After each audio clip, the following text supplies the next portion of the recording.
जय जगन्नाथ पिला माने मु आपण माननकु स्वागत करुच्ची सीएचएससी नोट क्लासेस को। तो आज आम एठी डिस्कशन करिबा +2 सेकेंड ईयर हिस्ट्री बा आमर इतिहास। एई इतिहासर यूनिट 2 रो प्रथम विषय बौद्ध धर्म और जैन धर्मर आज आम गोटे मोस्ट इंपोर्टाट सिलेक्शन 8 मार्किया क्वेश्चन एवं तार आंसर को ये पूरा डिटेल रे आलोचना करिबा। तो पिला माने एठी देख आम यूनिट 2 रो बौद्ध धर्म और जैन धर्मर कंप्लीट पिला माने नोट आम आलोचना कर सारिचु। आपण माने जदि से नोट वीडियो गुडी को देखि नांती आपण माने जाई के हम प्लेलिस्ट रे देखि परिबे। तो आज आम एठी सिलेक्शन 8 मार्किया क्वेश्चन को ये पूरा डिटेल रे आलोचना करिबा। तो देखो क्वेश्चन को आलोचना करने पूर्वरु आपण मानक मध्यरु जदि कि आम सीएचएससी +2 नोट क्लासेस व्हाट्सएप ग्रुप रे ऐड होइनांती से किभली भाव रे आम व्हाट्सएप ग्रुप रे ऐड हेबे आपण माने सर्वप्रथमे टिके देखि नियंतु। तो जो पिला माने भी आमर सीएचएससी नोट क्लासेस व्हाट्सएप ग्रुप रे ऐड होगा चाहते से माने प्रथम ये देख आम चैनल को एमती ओपन करदेव किंबा पिला माने तुम यूट्यूब रे सीएचएससी नोट क्लासेस सर्च कले देख आम चैनल टी एमती ओपन हो चैनल टी ओपन हो सारा देख ये आपको केतोटी ऑप्शन देखेबो होम वीडियो सोर्स प्लेलिस्ट आउ पोस्ट। ये भल से मन रख आपण मैंने पोस्ट रे ही क्लिक करेंगे। आपण मैंने देखते एमती पोस्ट रे क्लिक कले ये आपको आमर पोस्ट होती देखो +2 सेकेंड ईयर 2026 व्हाट्सएप ग्रुप। तो ये आपड़ किपर आड हे +2 पिला कथा मुझे प्रथम कहीदे तो ये भल से देख तुमको ये ऊपर तुम देख गोटे लिंकटे अच्छी है नीलिया कलर लिंकटे ए लिंक को तुम क्लिक कले सीधा सड़क आम व्हाट्सएप ग्रुप रे आपण मैंने आड हो। तो ये देख मोस्ट इंपोर्टाट तुम सिलेक्शन प्रश्न भारतीय संस्कृति को बौद्ध धर्मर अवदान वर्णना कर। भेरी भेरी इंपोर्टाट क्वेश्चन भारतीय संस्कृति को बौद्ध धर्मर अवदान वर्णना कर। ये प्रश्नटी पिला माने तुमर 2022 और 2019 मसीहा बोर्ड एग्जाम रे एठी आसीथिला। तो देख मु जो आंसर टी आपण मानकु देबी आपण माने ट्राई करिवे निज नोट रे पिला माने संपूर्ण आंसर को एठी लेखिबा पई। कारण देख तुमे जदि भाबिबो जे ना मु एमबीडी किंबा टेस्ट पेपर एठी आंसर को भलो से मन रखिकी जीवी तो पिला माने देख तुमे बहुत बड़ भूल करूचो। कारण तुमको कोन ना टेस्ट पेपर रे सेटे बहुत बड़ बड़ करिकी देइथाय माने बहुत अजथा कथा एठी देइथाय। तो सेते पिला माने किछि आवश्यक नाही मु एई क्वेश्चन आंसर निजे आपण मानक पई बियर बुक रु प्रिपेयर करिछि बहुत ही सरल वे रे आपण को बुझे देबी। आपण माने लेखिले आपण को 8 मार्क मिनिमम एठी 7 किंबा 6 मार्क एठी इजी रे मिली जिवो। कारण लॉन्ग क्वेश्चन रे आपण को हैंड राइटिंग आ लेखिबा शैली रे मध्य मार्क थाए इजी रे किंतु आपण जदि सठिक सब लेखुचंती इजी रे तुमको 7 नले 6 मार्क एठी मिली जिवो। तो देख पिला माने तमे प्रथमे टिके ता विषय लिखिबो बौद्ध धर्म विषय लिखिबो स्टार्टिंग रु तार अवदान लिखिबोनी तार गुटे प्रोसेस अछि हैला। प्रथमे आमे बौद्ध धर्म विषय किछि लिखिबा कोन लिखिबा ना ख्रीष्टपूर्व 6ठ शताब्दी रे पुरातन धर्म व्यवस्था विरुद्ध रे प्रतिक्रिया सृष्टि करा जाइथिला। एटी भलो से देखो हमरो ख्रीष्टपूर्व 6ठ शताब्दी बेलकु पुरातन धर्म व्यवस्था विरुद्ध रे माने हम हिंदू धर्म विरुद्ध रे विरोध प्रतिक्रिया सृष्टि करा जाइथिला। भारत रे एही समय रे व्ययबहुल यज्ञ पशुबड़ी जटिल पूजा पद्धति प्रचलन फल वैदिक धर्म लोकप्रियता हराइथिला। तो प्रथमे आम एठी लिखिदबा जे काहींकी एठी लोक माने बौद्ध धर्म को ग्रहण कले से समय कौन होतला ना भारत रे एई 6ठ शताब्दी रे कौन होतला व्ययबहुल यज्ञ होतला माने बहुत अर्थ खर्च होतला यज्ञ रे पशु माननकु बलि पकई दिया जाउतला आ कोन जटिल पूजा पद्धति कारणरू कौन हैला ना वैदिक धर्म लोकप्रियता हराइला माने हमरो हिंदू धर्म को आ लोक माने एते भलो पाइले नाही। देखिले एठी कोन बहुत अर्थ खर्च होउची पशु माननकु निरीह पशु माननकु एठी बलि दिया जाउची जटिल पूजा पद्धति तो सेति में लोक माने आ बौद्ध धर्म को बेसी भलो पाइले ए वैदिक धर्म को कोन ना भलो पाइले नाही। एही समय रे भारत रे महावीर जैन और गौतम बुद्ध यथाक्रमे जैन धर्म और बौद्ध धर्मर प्रचार करथिले। ए ख्रीष्टपूर्व 6ठ शताब्दी रे नि हमर भारत रे महावीर जैन हमर जैन धर्मर प्रचार करथिले और गौतम बुद्ध बौद्ध धर्मर प्रचार करथिले। किंतु गौतम बुद्ध बौद्ध धर्म भारतीय संस्कृति को अवदान अतुलनीय। तो ये भल से मन रखना आमर दुईटी धर्म थिला आमर जैन धर्म जे कि महावीर जैन प्रचलन करथिले द्वितीय होची गौतम बुद्ध जे कि बौद्ध धर्मर प्रचार करथिले। किंतु ए दुईटी धर्म मध्यरु आमर गौतम बुद्धंक बौद्ध धर्म भारतीय संस्कृति को तार अवदान अतुलनीय अटे। विभिन्न कारणरू बौद्ध धर्म भारत भूमि लोप पाई जाइथिले मध्य भारतीय समाज और संस्कृति को विशेष रूपे प्रभावित करिछि। एटी भल से मन रख ना आमर विभिन्न कारण पई कोन होइछि बौद्ध धर्मटा भारत भूमि लोप पाई जाइछि किंतु भारतीय समाज और संस्कृति को विशेष रूपे प्रभावित करिछि आमर बौद्ध धर्म। एहा सहित से कोन करिछि ना एही धर्म समग्र मानव समाज रे धार्मिक विकास रे सहायक होइथिला। माने एही धर्मटारे कोन थिला ना माने लोक सेटाको बहुत भलो पाउथिले। एही धर्म समग्र मानव समाज रे धार्मिक विकास रे एठी सहायक होइथिला। तो पिला माने एटा होची तमरो इंट्रोड्यूस पार्टटा माने तम उपक्रम एतिकी आमे लिखिदेले बौद्ध धर्म विषय शॉर्टकट रे आउ आमको विशेष किछि लिखिबार नाही। देन पिला माने आमे आगो को बढ़िबा तापरे मने भलो से मन रखो एठी पॉइंट देकी लिखिवो। पॉइंट देकी केमती लिखिबो ना देखो आई दे देकी आई पॉइंट रे आमे जहा हेड पॉइंट दबा ता विषय एठी गुटे छोट पैराग्राफ आमे लिखिबा तापरे डबल आई पॉइंट देबा। तो एई भली पॉइंट देले कोन हबो ना परीक्षक एठी इंप्रेस हबो ताको पढिबा को सुविधा हबो से टिके खाली ऊपर 2-3 लाइन पढी के आपनको भलो मार्क एठी देई दबो। तो सबु बेले पिला माने ट्राई करिवो पॉइंट दबो। पॉइंट माने केमती एमती आई देकी गुटे लाइन लिखि केमती एमती डबल आई की देकी आउट एमती लिखिबो कि एमती लिखिबोनी ता विषय पैराग्राफ लिखिबो। माने देखो आई दे देली मु एठी एमती ता विषय देखो मु किछि पैराग्राफ टे लिखिछि तापरे देखो डबल आई गली। तो एई भली भाबरे तमे जदि लिखुछो परीक्षक तम द्वारा बेसी इंप्रेस हेकी तुमको भलो मार्क देबो। तापरे पिला माने देखो एठी आमे एबे प्रथम पॉइंट रे आमे लिखिबा ना कोन कोन सब तांकर अवदान थिला। समाजर संस्कार बौद्ध धर्म समाजर संस्कार कौन सब दान करथिला माने बौद्ध धर्म आसीबा द्वारा समाज रे केउ सब संस्कार प्रचलन होइतिला एठी आमे एबे देखिबा। तो एठी भलो से देखो ना गौतम बुद्ध वेद ब्राह्मण प्राधान्य को प्रत्याख्यान करुथिले। से यज्ञ मंत्र वैदिक कर्मकांड मूल्यहीन बोली घोषणा करथिले।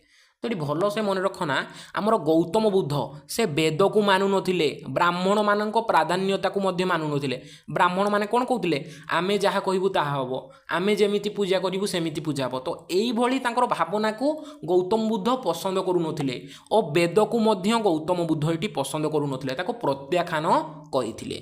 गौतम बुद्ध यज्ञ मंत्र वैदिक कर्मकांड मूल्यहीन बोली कहिथिले।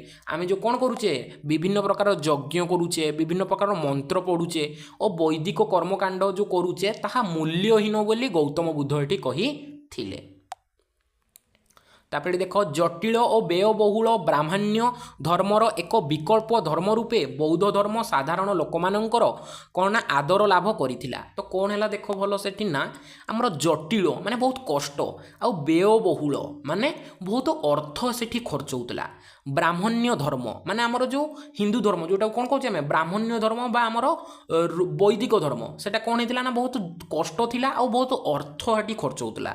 तो तार एक विकल्प धर्म थिला बौद्ध धर्म। बौद्ध धर्म कौन ना सब किछि सरल थिला सेठी आपन को किछि कष्ट करिया को पनुथला समस्ते समान थिले सेठी जाति प्रथा नथिला। तो ये सब सुविधा कौन आमर बौद्ध धर्म रे मिलुथला। तो साधारण लोक माने कौन कले ना बौद्ध धर्म को ग्रहण कले बा ताकू अधिक आदर कले कहीं ना देखो ये सपोज तुम ए हिंदू धर्मर गोटे लोक देख से सपोज ए टिके तल कास्टर तो तुम ताकू सेते सम्मान दौन किंतु सी जदि बौद्ध धर्म ये ग्रहण कर दूची से तल कास्ट लोकटा सेठी अन्य बौद्ध लोक मान संगे सामान हो आउ किछि पात्र अंतर रहिबनी। तो सी कहीं कहबो जे मु कहीं से नीच जाति रे रहिबी मु बौद्ध धर्म ग्रहण करदेवी मु भी समस्त लोक संगे समकक्ष होइबी। तो एहीपरि चिंताधारा पई समस्ते भारतीय लोक कौन करथिले ना एठी बौद्ध धर्म को ग्रहण करू थिले। उच्च नीच नारी पुरुष जाति अजाति समस्त बौद्ध धर्म कौन थिला ना उन्मुक्त थिला। मु टिके पूर्व एटी कहूली ना बौद्ध धर्म में कौन समस्ते समान उच्च नीच मध्य कौनसी पार्थक्य नहीं नारी पुरुष मध्य कौनसी पार्थक्य नहीं जाति अजाति कौन समस्ते बौद्ध धर्म रे कौन समान थिले। कहार कौन ना का जाति उच्च बोली से अधिक कौन ना प्रभावशाली किए नीच बोली से कौन से गरीब तो सेमिति किछि नथिला हमर बौद्ध धर्म रे हला। एही नीति प्रचलन जाति प्रथार मूल भित्ति उपरे एक प्रचंड आघात सदृश थिला।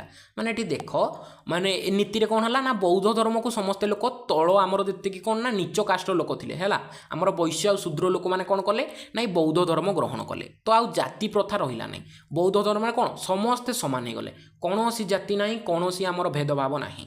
तो कौन है ना ये जो आमर जाति प्रथार भित्तिभूमि उपर गोटे प्रचंड आघात लगी ये बौद्ध धर्म फल आ जाति प्रथाटा रहिला नाही।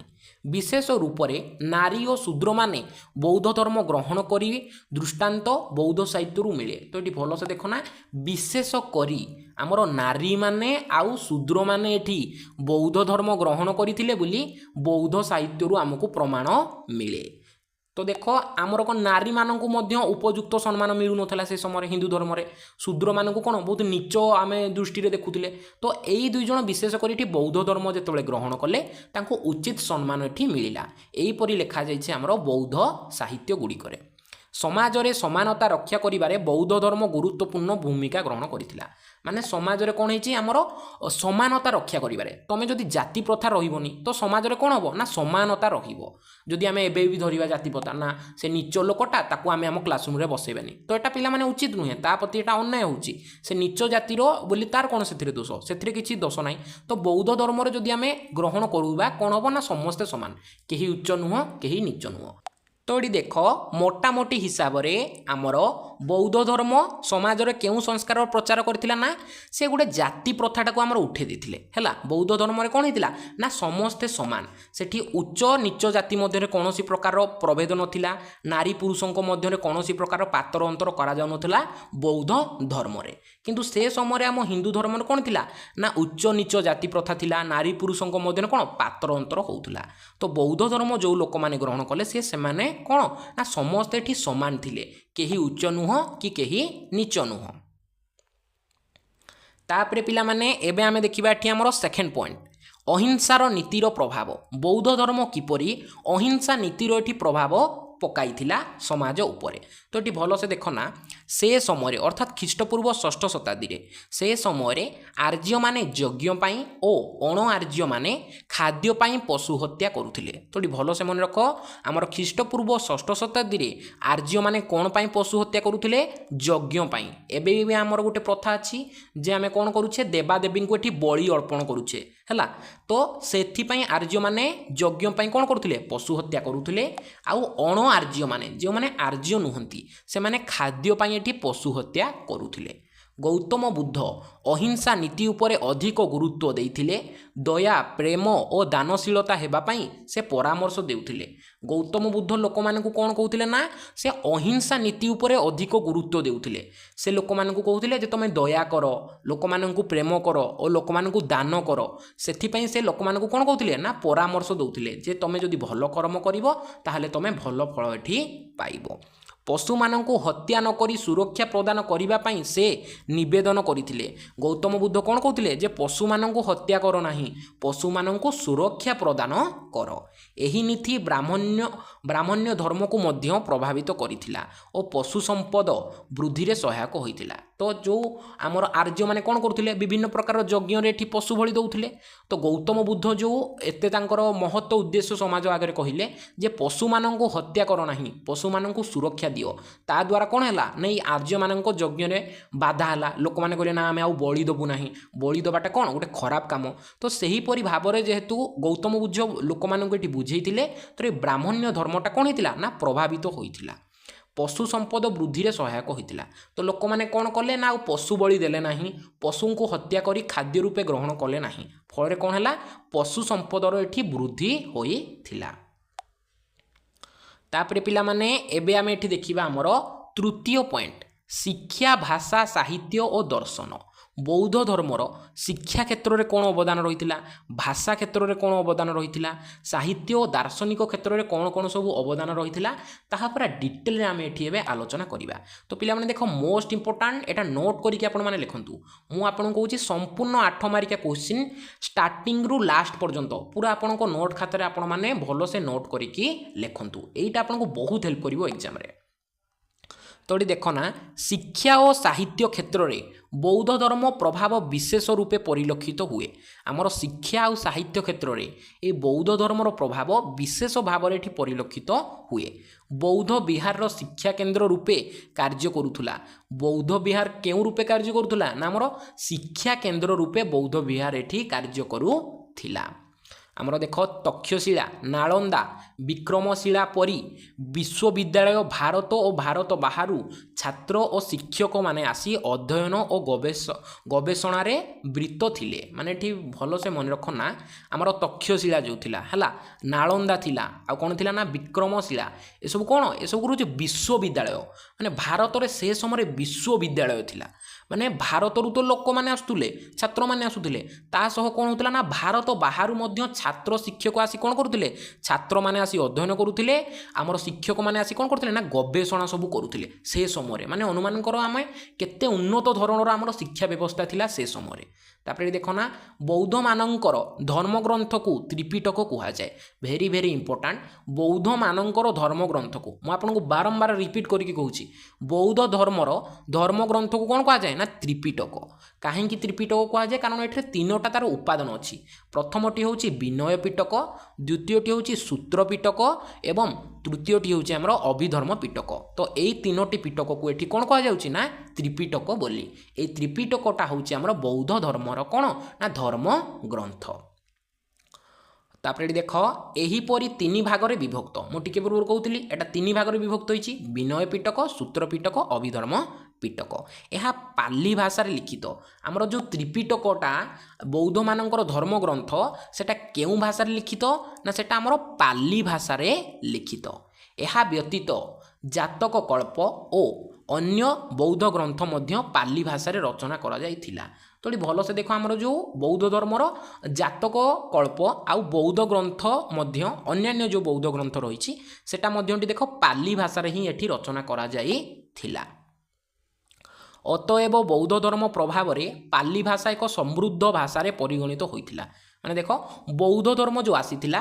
बौद्ध माने तांकर समस्त रचना क्यों भाषा करुथिले पाली भाषा मुख्यतः करुथिले अन्यान्य भाषा भी करुथिले किंतु मुख्यतः पाली भाषा करुथिले तो सेथिपई पाली भाषा एक समृद्ध भाषा परिगणित होइथिला गौतम बुद्ध लोक माननकु कथित मगधी भाषा रे धर्म प्रचार करुथिले तो भल से मन रखना ए गौतम बुद्ध लोक माननकु केउ भाषा रे तांको धर्म प्रचार करुथिले एटी भल से मन रख एटी गोटे अर्ध मगधी एटी टिके पिला टी मिस्टेक हो जाइछि अर्ध मगधी भाषा रे भल सेटा बारंबार शॉर्ट क्वेश्चन आसे तुमर आई थिंक 2024 मसिया रे शॉर्ट क्वेश्चन पड़िथिला जे गौतम बुद्ध केउ भाषा रे तांकर धर्म प्रचार करुथिले केउ भाषा रे ना अर्ध मगधी भाषा रे गौतम बुद्ध अर्ध मगधी भाषा रे तांको धर्म प्रचार करुथिले एटा पिला माने नोट करके पूरा भल से लेख हैला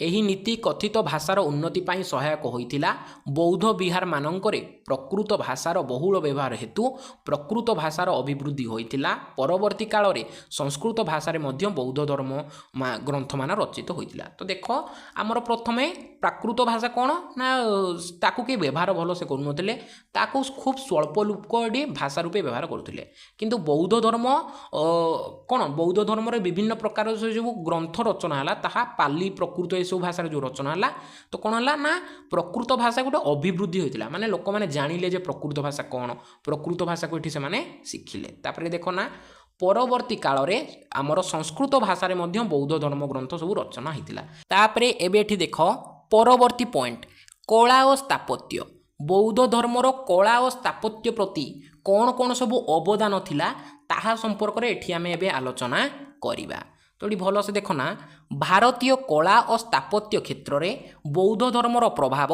उल्लेखयोग्य सांची भारुत अमरावती नालंदार निर्मित स्तूप बौद्ध कीर्तिराजीर उत्कृष्ट दृष्टांत रूपे दंडायमान तो ये भल से मन रख जो आमर रही सांची भारुत अमरावती नालंदारे जो निर्मित स्तूप एटा सब कौन ना आमर बौद्ध धर्मर कीर्तिराजी गुड़िक जहाँ आज दंडयमान जहाँ आज उपस्थित रही तापरे एबे देखना सांची स्तूपर कारुकार्यपूर्ण प्रवेश द्वार ओ प्रदक्षिण पथ पृथ्वी प्रसिद्ध तो ये भल से मन रखना ये जो सांची स्तूपर कारुकार्यपूर्ण प्रवेश द्वारटा आउ आमर कौन ना प्रदक्षिण पथ पृथ्वी प्रसिद्ध अटे ओडिशार रत्नगिरी उदयगिरी ललितगिरी रे गुप्त और परवर्ती गुप्तीय कीर्ति दृष्टिगोचर हुए तो ये भल से मन रख आम जो ओडिशार रत्नगिरी ठारे उदयगिरी ठारे ललितगिरी ठारे कौन ना ये गुप्त और परवर्ती गुप्त युगीय कीर्ति सब कौन ना आम देखा पाई था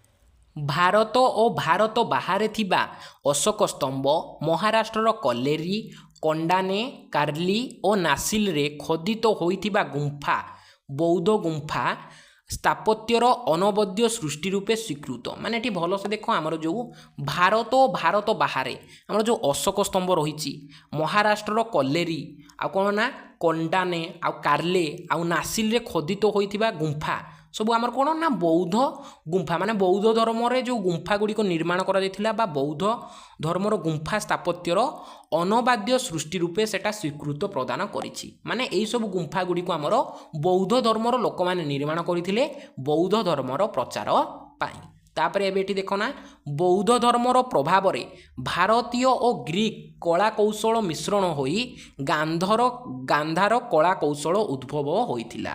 ଭେରି ଭେରି ଇମ୍ପୋର୍ଟାଣ୍ଟ ପିଲାମାନେ, ଏଟା ମନେ ରଖ, ତୁମର ଆକୁ ବହୁତ କାମରେ ଆସିବ ନା। ଏ ବୌଦ୍ଧ ଧର୍ମର ପ୍ରଭାବରେ ଭାରତୀୟ ଓ ଗ୍ରୀକ୍ କଳା କୌଶଳ ମିଶ୍ରଣ ହୋଇ ଗୋଟେ ନୂତନ କଳା ଏଠି ସୃଷ୍ଟି ହୋଇଥିଲା। ସେଇ କଳାକୁ ଆମେ ଏଠି କହୁଛେ ଗାନ୍ଧାର କଳା କୌଶଳ। ଭଲ ସେଠି ମନେ ରଖ, ଏ ବୌଦ୍ଧ ଧର୍ମର ପ୍ରଭାବରେ ଭାରତୀୟ କ'ଣ ହେଇଥିଲା ନା, ଆମର ଭାରତୀୟ ଆଉ ଗ୍ରୀକ୍ କଳା କୌଶଳ ମିଶି ଗୋଟେ ନୂତନ ପ୍ରକାରର କଳା କୌଶଳ ଏଠି ସୃଷ୍ଟି ହୋଇଥିଲା, ଯାହାକୁ କି ଆମେ ଗାନ୍ଧାର କଳା କୌଶଳ ବୋଲି ଏଠି କହୁଛେ। ବୌଦ୍ଧ ଧର୍ମର ପ୍ରଭାବରେ ଅନେକ ଗୁମ୍ଫା ମନ୍ଦିର ନିର୍ମାଣ କରାଯାଇଥିଲା। ପ୍ରସିଦ୍ଧ ଦୃଷ୍ଟାନ୍ତ ରୂପେ ଅଜନ୍ତା ଏଲୋରା ବାଘ ଗୁମ୍ଫା ଉଲ୍ଲେଖଯୋଗ୍ୟ। ମାନେ ଦେଖ, ଏଇ ଯେଉଁ ରହିଛି ଆମର ଏଲୋରା ଗୁମ୍ଫା ହେଲା, ଅଜନ୍ତା ଏଲୋରା ଆଉ ବାଘ ଗୁମ୍ଫା ସବୁ କ'ଣ ନା ଏଇ ବୌଦ୍ଧ ଧର୍ମର ସବୁ ଅବଦାନ ହେଲା। ଏଇ ବୌଦ୍ଧ ଧର୍ମର ଉଦ୍ଦେଶ୍ୟରେ ଏସବୁ ଗୁମ୍ଫା ଗୁଡ଼ିକୁ ନିର୍ମାଣ କରାଯାଇଥିଲା। ଏଥିରେ ସବୁ ଉନ୍ନତ ଧରଣର ସବୁ ଚିତ୍ରକଳା ରହିଛି। ତୁମେ ପିଲାମାନେ ଆଗକୁ ପଢ଼ିଲେ ପୁରା ଡିଟେଲରେ ଏଠି ଜାଣିପାରିବ। ତ ଏଠି ଦେଖ, ବର୍ତ୍ତମାନ ଆମେ ଏଠି ଦେଖିବା ଯେ ରାଜନୀତି ଉପରେ ସେ କ'ଣ ପ୍ରଭାବ ପକାଇଥିଲା। ଆମର ଗୌତମ ବୁଦ୍ଧଙ୍କର ବୌଦ୍ଧ ଧର୍ମ ରାଜନୀତିକୁ କିଭଳି ଭାବରେ ଏଠି ପ୍ରଭାବିତ କରିଥିଲା, ଆମର 5 ନମ୍ବର ପଏଣ୍ଟ। ତ ଏଠି ଭଲସେ ମନେ ରଖ ନା, କେତେକ ଭାରତୀୟ ଶାସକମାନଙ୍କର ନୀତି ବୌଦ୍ଧ ଧର୍ମ ଦ୍ୱାରା ପ୍ରଭାବିତ ହୋଇଥିଲା। ମାନେ ଭଲସେ ଏଠି ମନେ ରଖ, କେତେକ ଭାରତୀୟ ଶାସକମାନଙ୍କର ନୀତି ଏ ବୌଦ୍ଧ ଧର୍ମ ଦ୍ୱାରା ପ୍ରଭାବିତ ହୋଇଥିଲା। ଅଶୋକ ବୌଦ୍ଧ ଧର୍ମ ଗ୍ରହଣ କରିଥିଲେ ଓ ଏହାଦ୍ୱାରା ପ୍ରଭାବିତ ହୋଇ ଯୁଦ୍ଧ ପରିହାର କରିଥିଲେ। ରାଜ୍ୟ ଜୟ ପରିବର୍ତ୍ତେ ଜନମଙ୍ଗଳ କାର୍ଯ୍ୟ କରି ଲୋକମାନଙ୍କର ହୃଦୟକୁ ଜୟ କରିବାକୁ ଉଦ୍ୟମ କରିଥିଲେ। ତ ଆପଣମାନେ ଆଗକୁ ଏବେ ଆମେ ଯେଉଁ ଗୋଟେ ବିଷୟଟି ଡିସ୍କସନ୍ କରିବା, କଳିଙ୍ଗ ଯୁଦ୍ଧ, ସେ କଳିଙ୍ଗ ଯୁଦ୍ଧକୁ ଆପଣମାନେ ଯେତେବେଳେ ଆମେ ପଢ଼ିବା ଆପଣମାନେ ପୁରା ଡିଟେଲରେ ବୁଝିପାରିବେ। ସେ କଳିଙ୍ଗ ଯୁଦ୍ଧ ହେଲା ପରେ ଅଶୋକ କ'ଣ କଲେ ନା ବୌଦ୍ଧ ଧର୍ମ ଗ୍ରହଣ କଲେ। ଉପଗୁପ୍ତ ନାମକ ଜଣେ ଆମର ବୌଦ୍ଧ ଭିକ୍ଷୁଙ୍କ ଠାରୁ ସେ ବୌଦ୍ଧ ଧର୍ମ ଗ୍ରହଣ କଲେ ଅଶୋକ। ଏହାପରେ କ'ଣ ହେଲା ନା, ସେ ଯୁଦ୍ଧ ଆଉ କଲେନି। ଅଶୋକ କଳିଙ୍ଗ ଯୁଦ୍ଧ କଲେ, କଳିଙ୍ଗ ଯୁଦ୍ଧରେ ବହୁତ ଲୋକ ଏଠି ମୃତ୍ୟୁବରଣ କଲେ। ତ ତାହା ଦେଖି କ'ଣ ହେଇଥିଲା ନା, ଅଶୋକଙ୍କର ହୃଦୟ ପରିବର୍ତ୍ତନ ହେଲା, ଯାହାଫଳରେ ଅଶୋକ କ'ଣ କଲେ ନା ଉପଗୁପ୍ତଙ୍କ ଠାରୁ ବୌଦ୍ଧ ଧର୍ମ ଗ୍ରହଣ କରିଥିଲେ। ଏବଂ ସେ କ'ଣ କରିଥିଲେ ନା ଜନମଙ୍ଗଳ କାର୍ଯ୍ୟଗୁଡ଼ିକ ସବୁ କଲେ। ଆଉ କ'ଣ କଲେ ନା ଲୋକମାନଙ୍କର ହୃଦୟ ସବୁ ଜୟ କଲେ। ସେ ଆଉ ଯୁଦ୍ଧ କାର୍ଯ୍ୟକୁ କଲେ ନାହିଁ ହେଲା। ଫଳତଃ ମୌର୍ଯ୍ୟ ସେନାବାହିନୀ ଶକ୍ତି ହ୍ରାସ ପାଇଥିଲା ଓ କାଳକ୍ରମେ ମୌର୍ଯ୍ୟ ସାମ୍ରାଜ୍ୟର କ'ଣ ହେଇଥିଲା ନା ବିଲୟ ମଧ୍ୟ ଘଟିଥିଲା। ତ ଦେଖ, ଅଶୋକ ଯେଉଁ କ'ଣ କଲେ ନା ଧର୍ମ ଉପରେ ସେ ବେଶୀ ଆମର କ'ଣ ଗୁରୁତ୍ୱ ପ୍ରଦାନ କଲେ। ଆପଣମାନେ ଆଗକୁ ପଢ଼ିଲେ ପୁରା ଡିଟେଲ ଜାଣିପାରିବେ। ସେ ସ୍ୱତନ୍ତ୍ର ଜଣେ କର୍ମଚାରୀମାନଙ୍କୁ ଏଠି ନିଯୁକ୍ତ ଦେଉଥିଲେ, ଧର୍ମ ମହାମାତ୍ର। ତ କ'ଣ ହେଉଥିଲା, ସେ ଖାଲି ଧର୍ମକୁ ଖାଲି କ'ଣ କରିବେ ନା ପ୍ରଚାର କରିବେ। ତ ଏହିସବୁ କାରଣ ପାଇଁ କ'ଣ ହେଲା ନା ଆମର ମୌର୍ଯ୍ୟ ସାମ୍ରାଜ୍ୟଟା ବିଲୁପ୍ତ ହେଲା, ତାଙ୍କ ସୈନ୍ୟବାହିନୀ କ'ଣ ହେଲା ନା ଦୁର୍ବଳ ହେଲା। ଏହି ପରିସ୍ଥିତିରେ ବିଦେଶୀ ଶାସକମାନଙ୍କ ପାଇଁ ଭାରତର ଉତ୍ତର ପଶ୍ଚିମାଞ୍ଚଳ ଆକ୍ରମଣ କରିବାରେ ସହଜ ସାଧ୍ୟ ହୋଇଥିଲା। ମାନେ ସେ କ'ଣ ହେଲା ନା ବୌଦ୍ଧ ଧର୍ମକୁ ଆମର ଗ୍ରହଣ କଲେ ଅଶୋକ, ଯାହାଫଳରେ ସେ କେବଳ ଧର୍ମ କାର୍ଯ୍ୟ କଲେ ଆଉ ଯୁଦ୍ଧ କଲେ ନାହିଁ। ଏହାଫଳରେ କ'ଣ ହେଲା ନା ତାଙ୍କର ସେନାବାହିନୀ ଶକ୍ତି ହ୍ରାସ ହେଲା, ମାନେ ତାଙ୍କ ସେନାଟା ଦୁର୍ବଳ ହୋଇଗଲା, ଯାହାଫଳରେ ବିଦେଶୀର ଯେଉଁ ଆମର ଆକ୍ରମଣକାରୀମାନେ ଥିଲେ ସେମାନେ କ'ଣ କଲେ ନା ଆମ ଭାରତକୁ ଆକ୍ରମଣ କରିଥିଲେ। ତାପରେ ଏବେ ଏଠି ଦେଖ ପରବର୍ତ୍ତୀ ପଏଣ୍ଟ, ଭାରତୀୟ ସଂସ୍କୃତିର ପ୍ରସାରଣ। ମାନେ ବୌଦ୍ଧ ଧର୍ମ କିପରି ଭାରତୀୟ ସଂସ୍କୃତିକୁ ପ୍ରସାରଣ କରିଥିଲା ତାହା ସମ୍ପର୍କରେ ଏଠି ଆମେ ଆଲୋଚନା କରିବା। ଏଟା ପିଲାମାନେ ହେଉଛି ଆମର ଲାଷ୍ଟ ପଏଣ୍ଟ।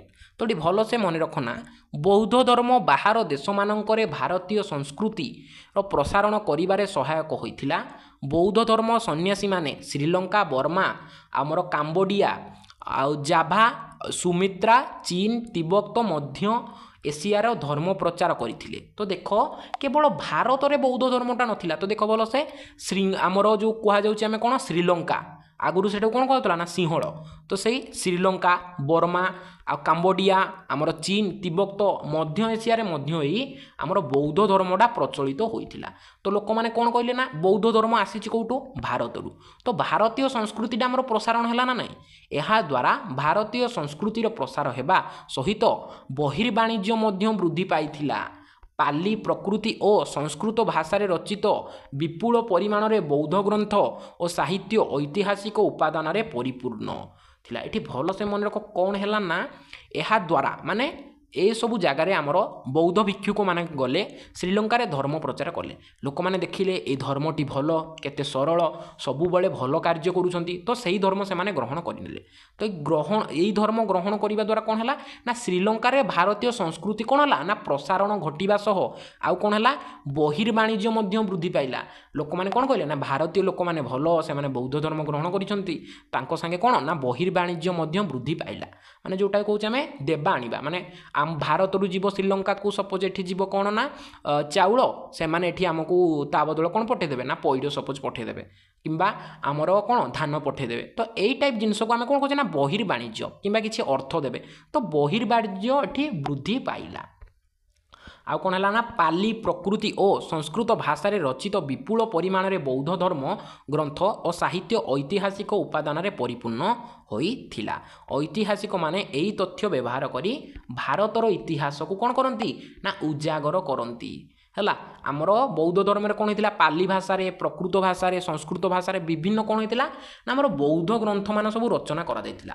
तो ऐतिहासिक माने एई जो बौद्ध धर्म ग्रंथ को पढ़ी आमर प्राचीन भारत विषय विभिन्न प्रकार तथ्य एठी सब कोन ना उपस्थापना करि पारि छंती। तो देखो पिला माने बेसी आमर किछि लिखिबार नाही बास एतिकी लिखिबार अछि पॉइंट पॉइंट करिकी हैला आई डबल आई एमती करिकी पॉइंट पॉइंट करिकी लिखिबो। आ गुटे पिला माने देखो म तुमको शॉर्ट ट्रिक कहि दउची केमिति तमे 8 मार्किया प्रश्न एठी मने रखिबो। बहुत पिला माने आपको 8 मार्किया प्रश्न मने रखिया पे बहुत कष्ट टिके लागे पिलांकू। तो देखो प्रथमे आपण संपूर्ण प्रश्न एठी किछि मने रखिया पे ट्राई करिवेनी। प्रथमे देखो आपण माने एठी प्रश्न पढिले तो हमर ए उपक्रम पार्ट को आमे टिके ठी भलो से प्रथमे मने रखिबा हैला। उपक्रम पार्ट को आमे भलो से मने रखिबा तापरे आमे अधेखा गोटिए खाता रे लिखिबा हैला। देखिबानी अधेखा लिखिबा तापरे कोन करिबा तापरे आमे आई पॉइंट देकी हमर प्रथम पॉइंट टाको भलो से टी पढिबा अधेखा गोटिए खाता रे लिखिबा। तो एही परि भाबरे आमे 4-5 थर प्रैक्टिस कर देले इजी रे पूरा माइंड रे हमर सेटअप हेकी रहि जिवो। परीक्षा रे आपण पूरा प्रांजल भाबरे 8 मार्किया लंग क्वेश्चन लेखि की आसी पारिबे।